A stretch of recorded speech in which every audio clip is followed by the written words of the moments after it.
In August 2018, a 22-year-old TikTok influencer girl was brutally murdered in a game store in a busy area of Tixi, Zhejiang province.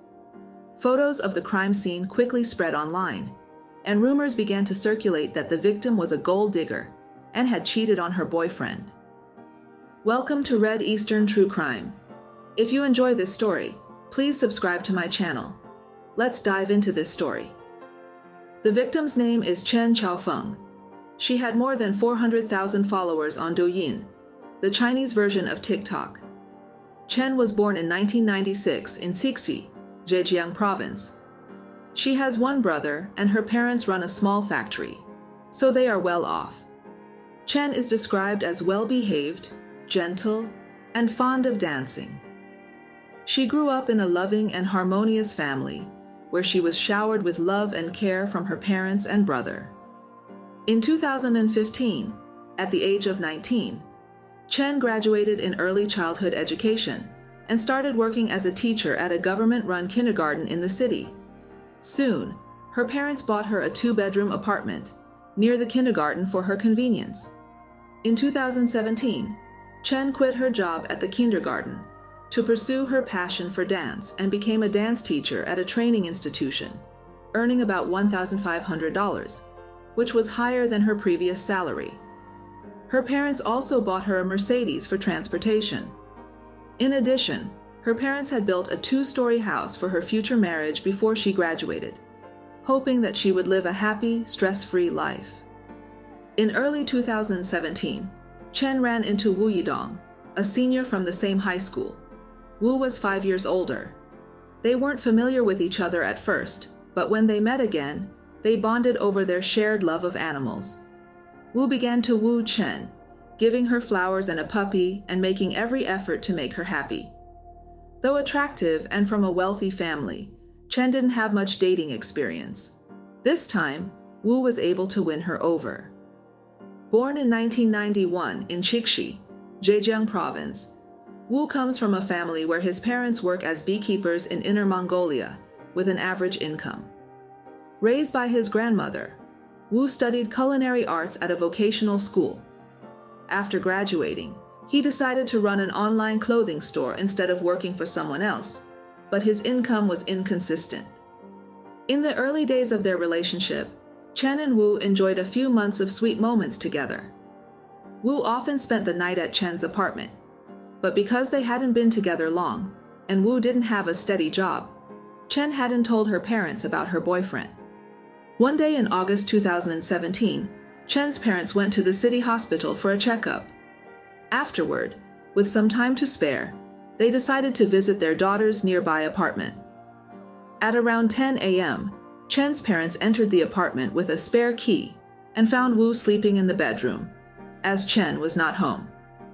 The situation was awkward, but they figured out what was going on and retreated to the living room. When Wu woke up and walked slowly to the bedroom door, he didn't say a word and just closed the door. Chen's parents waited in the living room for an hour, but when Wu didn't come out, Chen's mother couldn't resist knocking on the door. Wu finally came out, but he didn't strike up a conversation or say hello. He just stood there. Chen's mother didn't want to pressure Wu and didn't inquire about his situation. After that, to avoid hurting Chen's feelings, her parents didn't object to her continuing to see Wu.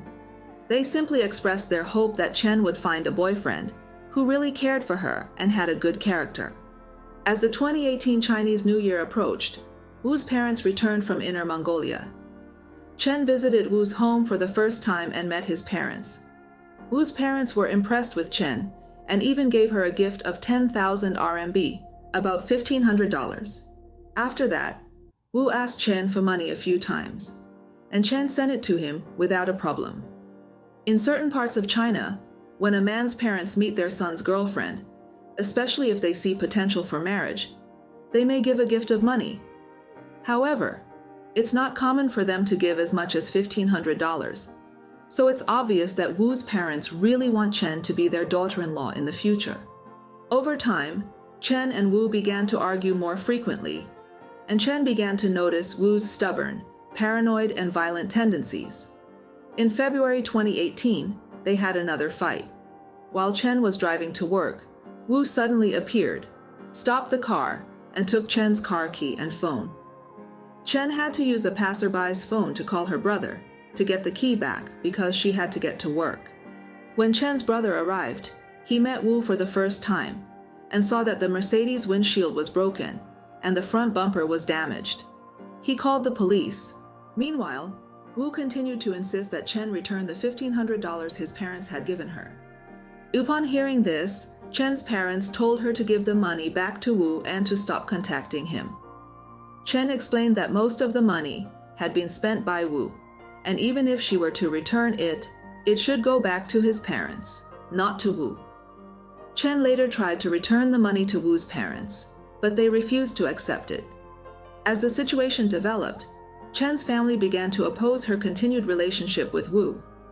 After a few days, however, Chen changed her mind and accepted Wu's apology. Over a month later, in the early hours of an April morning, Chen called her brother again in tears, saying that a door in her apartment had been kicked in by Wu. She later mentioned that Wu had left and told her brother not to come over. Chen again brought up the idea of breaking up. Whenever this happened, Wu would emotionally record videos asking for Chen's forgiveness. Sometimes he would even record videos of himself kneeling and telling Chen, "I am not crazy. No one loves you more than me." After watching these videos, Chen believed in Wu's sincere apology and decided to forgive him again.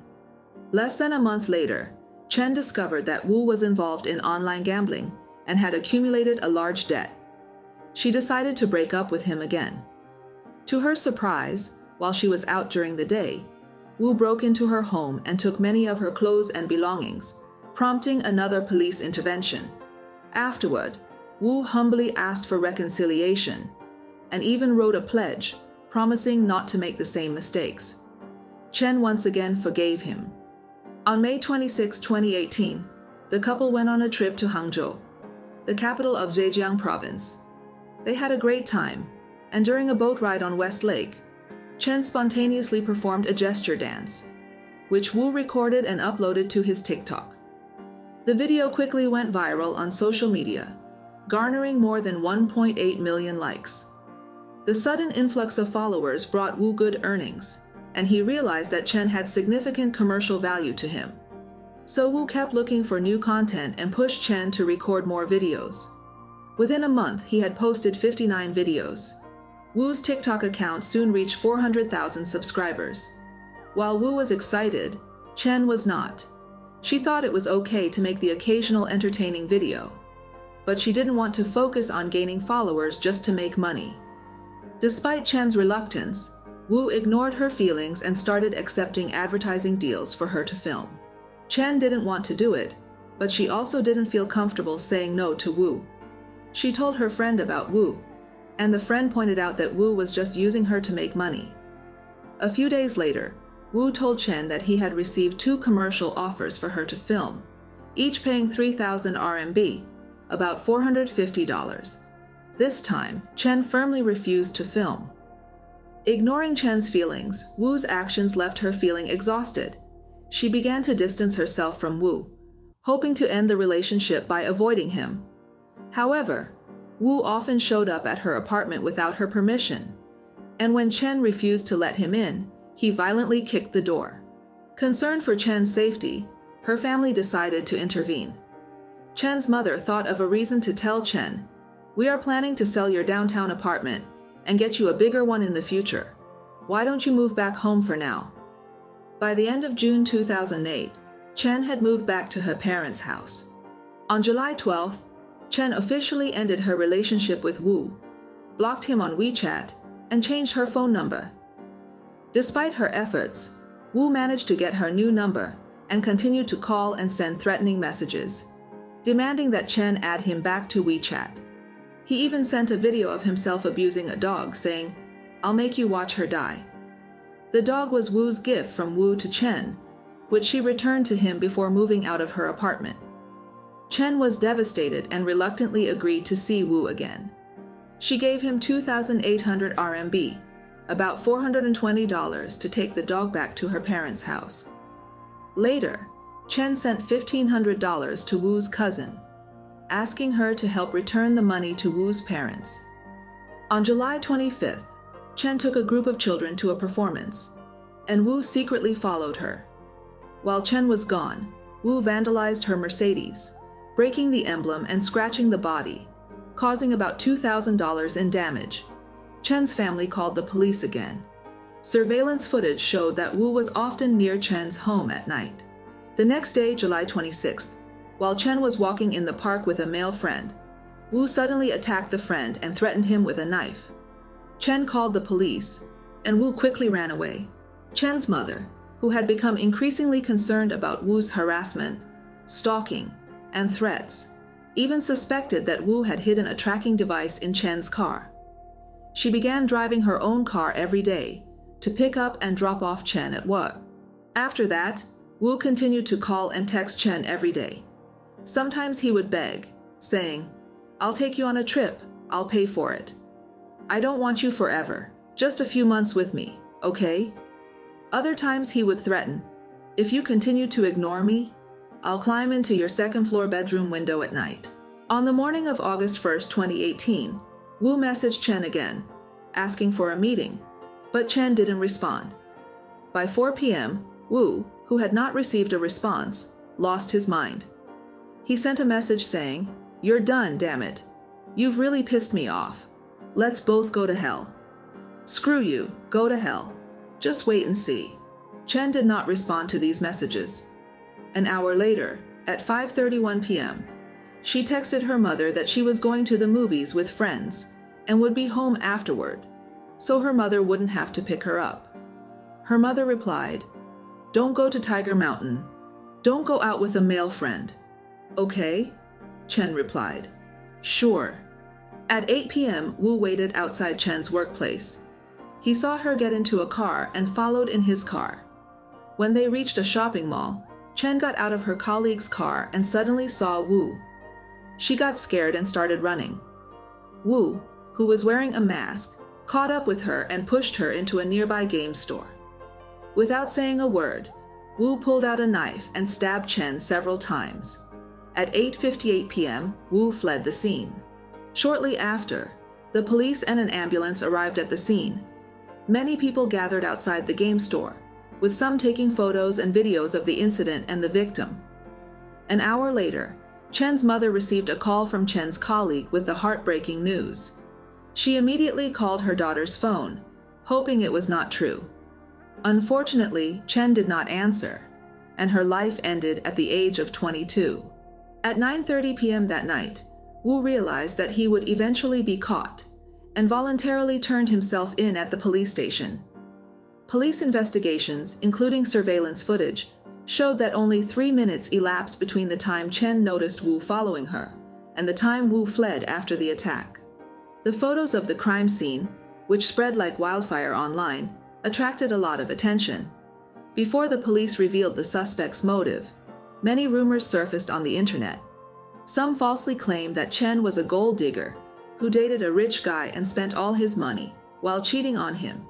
They said that this cheap internet celebrity got what she deserved. Many uninformed people not only lacked sympathy for the victim, but also enjoyed the gossip, causing Chen's family even more pain. On April 3, 2019, 8 months after Chen's tragic death, the case went to trial. Wu claimed in court, "I followed Chen that day in the hope of reconciling with her. I only had the knife to scare her, not to hurt her. But when she started screaming for security, I got scared. In a moment of panic, I stabbed her to stop her screaming. My mind went blank." He also mentioned, during that time, Chen's mother accompanied her everywhere, but she didn't pick her up that night. If she had picked up Chen that day, Chen wouldn't have died. When Chen's mother heard this in court, she was so upset that she fainted on the spot. Wu's father submitted evidence of Wu's psychiatric diagnosis and medication history to show that Wu had a mental illness. However, the documents showed that Wu had sought treatment only 4 days before Chen's murder. Wu repeatedly insisted that he turned himself in voluntarily. In his final statement, Wu apologized to both his own parents and Chen's parents. He said that living on would be the harshest punishment for him, as his remaining life would be filled with torment. Wu even offered to donate his organs if sentenced to death as a way to make amends. A month later, the court sentenced Wu to death for premeditated murder, stating that his surrender was not sufficient for a lesser sentence. Wu and his family immediately decided to appeal. During the appeal, Wu admitted his guilt and again asked for leniency. Chen's family made it clear that they did not want financial compensation, but wanted Wu to pay with his life. On December 30, 2019, the court upheld Wu's death sentence. On August 31, 2020, the day of Wu's execution, dozens of Wu's parents and relatives showed up at Chen's parents' house, shouting insults and threats, blaming Chen's family for Wu's death, and vowing to make them pay. Terrified, Chen's family called the police. The next day, they returned to Chen's house and again caused a disturbance. Even with the police present, they continued to shout and threaten and refused to stop. When the police took Wu's father away, he warned, "We'll be back. My son is gone, and it won't be easy for you either." After being warned by the police, they stopped harassing Chen's family. Looking at how Wu's parents behaved, it's easy to see how Wu became a demon.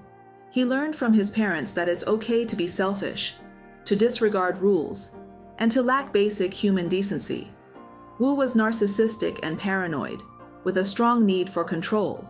Behind his violent actions, his behavior stemmed from feeling extremely insecure about his financial situation and lacking a sense of inner security.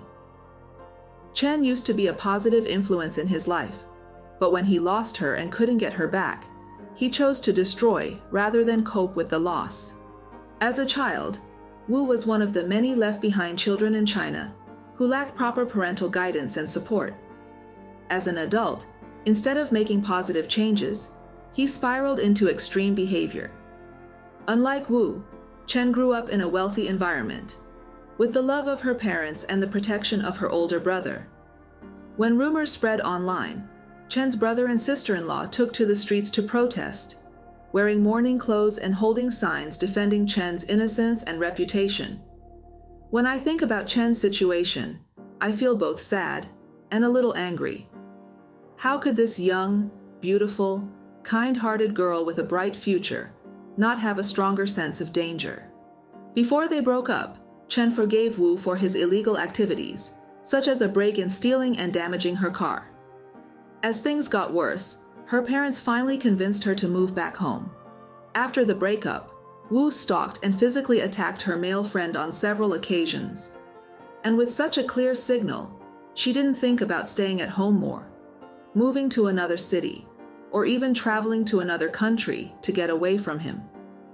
On the day of the attack, despite receiving clear death threats from Wu via text, she didn't take them seriously and thought it wouldn't be too risky to go downtown with friends to see a movie.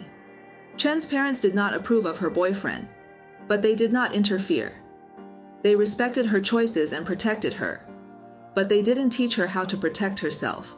Hopefully, Wu facing consequences will help ease the pain of Chen's family. When it comes to law enforcement, Wu's illegal activities, such as breaking and entering, theft, vehicle damage, stalking, and physical assault, were reported to the police by Chen and her family, but Wu was never arrested. Despite the numerous crimes, because the victims were too afraid to press charges, Wu managed to evade the law, and Chen never received any form of protective order. Finally, I would like to emphasize again to my audience, stay away from toxic people, no matter who he or she is. Those who are interested in crime cases will have a stronger sense of protection. What do you think about this case? Please share your thoughts and opinions in the comments section. Thanks for watching. If you enjoyed this video, please like and subscribe to my channel.